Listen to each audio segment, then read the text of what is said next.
Assalamualaikum warahmatullahi wabarakatuh. Waalaikumsalam warahmatullahi wabarakatuh. Alhamdulillahirabbil alamin wa bihi nasta'in ala umuri dunya waddin. Assalatu wassalamu ala asyrofil anbiya'i wal mursalin wa ala alihi washabbihi ajma'in. Amma ba'du. Gimana teman-teman hari ini kabarnya? Semangat ya, kita kembali belajar seperti biasa setelah kita libur 2 tahun. Masya Allah.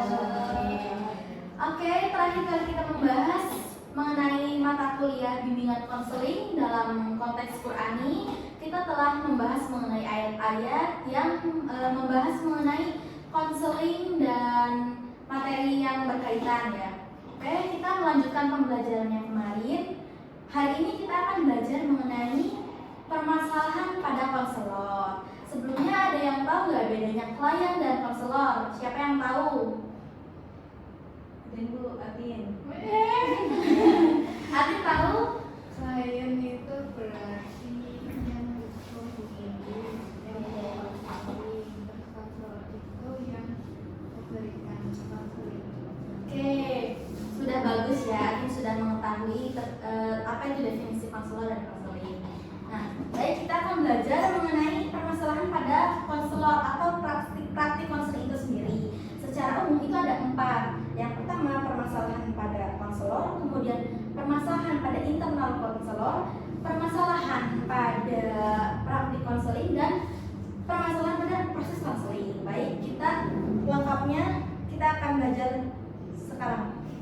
Yang pertama, mengenai masalah konselor. Masalah konselor itu secara umum ada 3. Yang pertama ada kebosanan, yang kedua ada burnout, yang ketiga ada suffering atau kelelahan emosional. Yang pertama, kebosanan. Dalam praktik konseling itu tentu ada beberapa hal yang memang di luar ekspektasi atau tidak sesuai dengan seharusnya.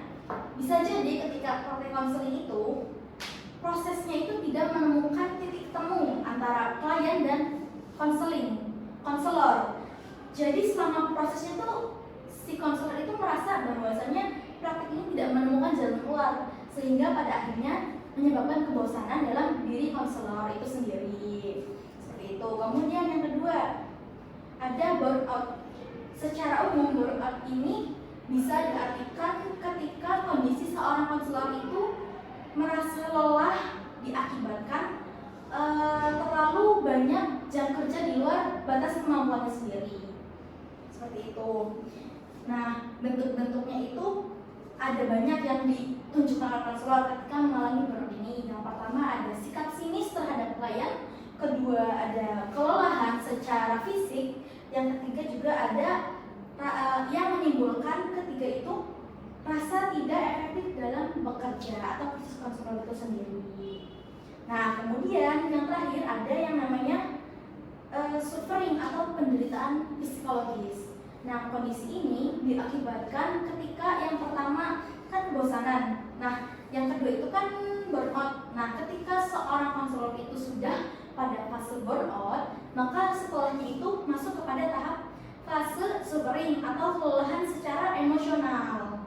Jadi karena konselor itu kan manusia, tentu dia kan ada di fase ketika mendapatkan cerita, melayani orang yang bermasalah. Jadi secara emosional dia juga terbawa oleh masalah. Baik teman-teman, terima kasih sudah semangat pada pertemuan hari ini. Cukup sekian yang bisa dapat saya sampaikan. Kekurangannya mohon dimaafkan. Wabillahi taufiq wal hidayah. Wassalamualaikum warahmatullahi wabarakatuh.